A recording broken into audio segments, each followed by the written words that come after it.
In this video, I'm going to discuss the one thing that you need to know before preparing for your SJT and why it could matter for this year's UCAT. Now, we've had changes to the scoring system, so that already should make you cautious about how these things can be used year upon year. But here's all the information we have from the Monash Uni website, and it's important that you check out any uni you're applying to see if they have information about whether they are using situational judgment or not.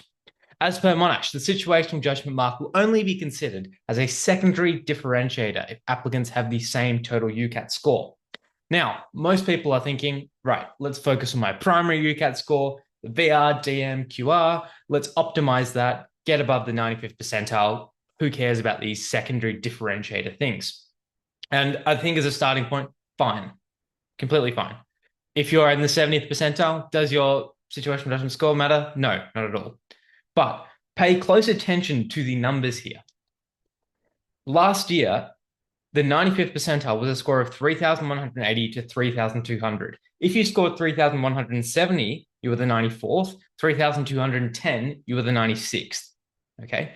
15,000 people sat the UCAT, which means each percentile has 150 people in it. So 150 people would have scored 3,180, 3,190, or 3,200. So every score has 50 people in it. If your SJT mark is low, you're automatically at the bottom of those 50 for that particular score.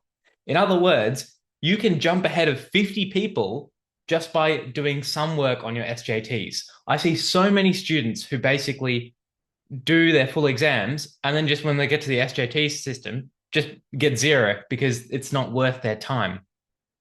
But just think about this. You can jump another 50 spots. It could be the difference between getting an interview and not getting an interview simply by putting some effort into your SJT. So my point is SJT has a value, even though it's a secondary differentiator, because you will get the same UCAT score as 50 other people. Now, what can you do about this? I still think the best thing you can start with is be confident in your total score. Still practice your VRDM-QR until you are above the 90th percentile and actually give yourself a chance of having an interview offer. As I mentioned earlier, if you're getting in the 50th percentile, your SJ doesn't matter, even if you full mark it. So step one, get to the cutoff mark in terms of where we think an interview might be. Step two, do specific situational judgment practice. Lots of the responses can be learned very, very easily because there's certain factors that are always very important or always highly inappropriate.